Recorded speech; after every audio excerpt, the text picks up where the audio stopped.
Bana kendini tanıtır mısın diye bir soru aldığında eğer ki verdiğim ilk cevap öğrenci olmak, işte mesleğinle kendini açıklamak, mühendisim, şuyum buyum demekse esasında düşünmemiz gereken bir şey var. Kendini bu şekilde tanımlamak ne kadar faydalı? Sahip olduğumuz etiketler bizim belirli noktalarda daha başarılı olduğumuz algısını karşı tarafa gösteriyor olsa da beraberinde zihinsel engeller de ortaya çıkarıyor esasında. Mesela kendini öğrenci olarak tanımlayan birinin para kazanmalıyım gibisinden bir algı zorunluluğu içerisinde hissetmesi zordur. Bu yüzden de buna uğraşması zordur.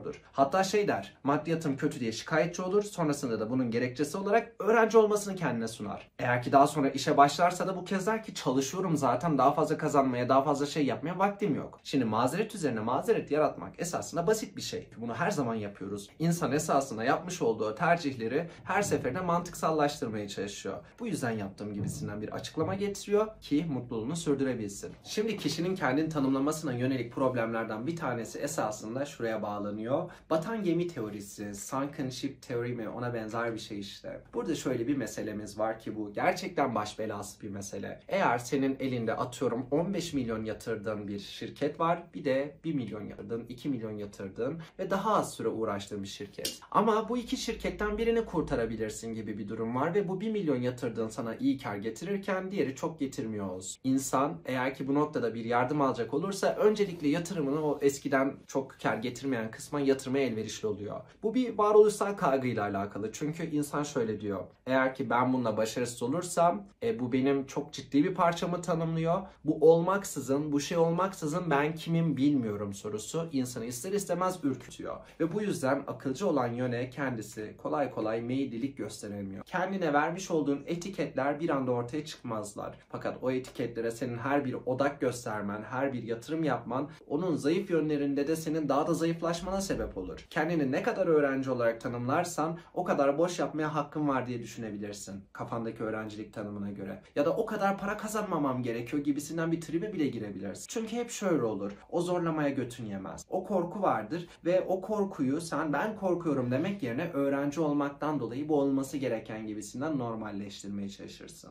Ne kadar doğru sence? Bir başka açıdan baktığımızda da şartları suçlamaya çalışırız. İşte param yok, şuyum kötü, buyum yok. Abi bunlar zaten bir anda herkeste olacak diye bir şey yok. Ki başarı dediğimiz şey zaten elinde düşük kaynaklar varken daha fazla kaynak elde etmeye başlamak gibi bir şey. Yani başarmak nedir? X değişkenini Y değerine ulaştırmak bir nevi. Yani mesela örnek veriyorum param yok. Paramın az miktarını çok miktarla değiştirmek. Bu dönüşümü sağlatan sürecin kendisini biz başarmak diyoruz bir şekilde. Ki herkesin kendi referans noktasına göre de değişen bir kavram esasında. Yani 1 milyar dolar paran varsa senin zaten 5 milyar dolara edinmen belki başarıdır. Belki senin 100 liran varsa onun 5.000 yapman bir başarıdır. Belki 100 liran varsa onu 500.000 yapman çok büyük bir başarıdır. Başkası için ise hiçbir şeydir. Bunların her birisi olabilir. Yani göreceli şekilde önce şunu kabul etmeliyiz ki bulunduğun konum senin hangi şeyi yaptığında başarılı olup olmadığını sana göre belirleyecek. Yani dışarıyla eğer ki kendini kıyaslamaya çalışacak olursan her seferinde üzülebilirsin.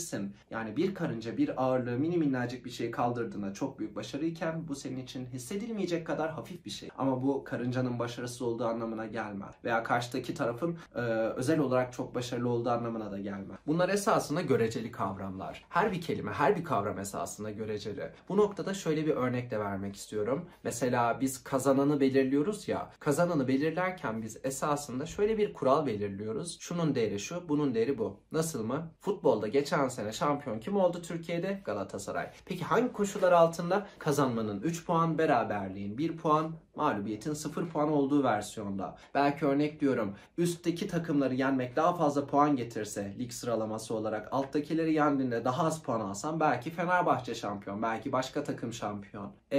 O zaman ne oldu? Esasında Galatasaray 3-1-0 gibi puanlandırma sisteminin galibi olarak gözüküyor. Yani neyin kim kazananı esasında hep bizim tercih ettiğimiz referansı çok belli olmayan yerlere dayanıyor. Neye göre mesela beraberlik 1 puan? Neden mesela 1,5 puan değil gibi. Demeye çalıştığım şey senin başarılı olup olmadığını bile esasında tam olarak tanımlayabilmemiz mümkün değilken, yani başarının kendisi tanımlanamıyorken kısıtlamaları ne kadar tanımlayabilmemiz mümkün. Kısıtlamalar insanın kendisinin genellikle hep mazeretlerinin toplamı gibi bir şey. Seni şu hayatta kimse tutmuyor, tamam mı? Dünyada kimse gelip seni gizliden gizliye takip etmeye çalışmıyor.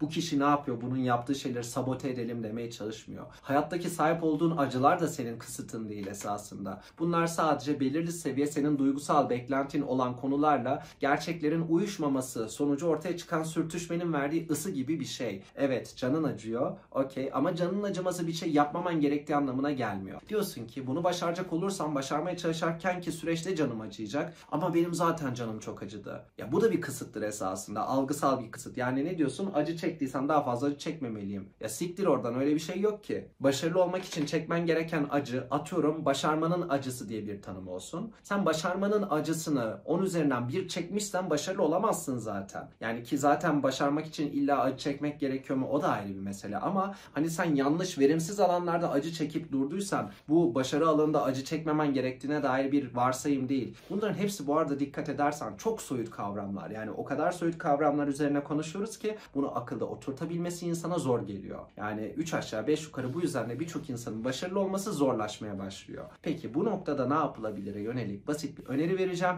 ve bu videoyu kapatacağım. Fazla soyut konuştum. Bunu somutlaştırmak üzerine. Zihin haritalarına eğer güzel şekilde kafa yoracak olursan emin ol çok işine yarayacak. Bunlar için uygulamalar var. X-Mind mesela. Bu arada bu bir reklam değil. Ekran kaydı üzerinden şimdi gösteririm ucundan minik. Eğer ki sen kavramları net bir şekilde güzelce ayırt ettikten sonrasında şablona dökmeyi başaracak olursan bunlara baktığında ne yapman gerektiğini kolaylıkla anlamaya başlayabilirsin. Esasında burada X-Mind'daki zihin haritası dediğimiz şeyin temel olayı bir akışı modelleme, bir işleyişi modelleme. Eğer ki biz modelleme yapmayacak olursak yaptığımız işin her seferinde belirli noktalarında durmadan hata yapıp dururuz ve neden hata yaptığımızı fark etmeyiz. İş hayatında birçok insanın başarı elde etmesini ya da başarısız olmasını sağlayan çok önemli bir faktördür. Mesela örnek diyorum, zamanlamanı takip etmek istiyorsan Gantt chart kullanabilirsin. Örnek diyorum. Veya işte önem belirlemek istiyorsundur, Eisenhower Matrix'i var, bunu kullanabilirsin. Bunun gibi çok fazla kavram var bu arada. Hava olsun diye söylemeye çalışmıyorum. Bunların her birisi esasında insanın anlamasını kolaylaştıran şeyler. Çünkü biz beynimizde gelip de aynı anda 6'dan fazla bilgiyi kolay kolay tutamıyoruz, saklayamıyoruz. Ancak bunu görsel şekilde görecek olursak genellikle algılamamız, akılda tutmamız kolaylaşıyor. Yani modelleştirmenin amacı esasında budur. Zekamızın birçok veriyi aynı anda tutamamasıyla, işleyememesiyle alakalı bir çaresizliğin fizikselleştirilmesi. Yani sonuç olarak ne var? Kısıt varsa da somut şekilde yok. Soyut şekilde var ve biz bunların farkında olmuyoruz genelde. Ya da farkında oluyoruz da yani göz ardı etmeye çalışıyoruz. Çünkü kendi zayıflığımızı yüzümüze çarpıp durduğu için diyoruz ki yok bende değildir problem, ondadır, şundadır, bundadır, ben değil de her şeydedir. Bir de işin tuhaf tarafı, bu kadar inkara rağmen kişi kendinden neden nefret eder? O da ayrı bir mesele. Ulan madem kendinden nefret edeceksin, en azından bir de o suçlarını da kabul et kendi içinde. Kendine karşı işlediğin suçları kastediyorum. Ama suçları kendine itiraf ettikten sonra ben tamamen bedel ödeyeceğim, artık ceza çekip duracağım falan değil. Yani amacımız burada kendimizi cezalandırmak değil. Kendimizi çok daha iyi yere getirmek için yapılması gerekenleri yapmak esasında. Görüşmek üzere.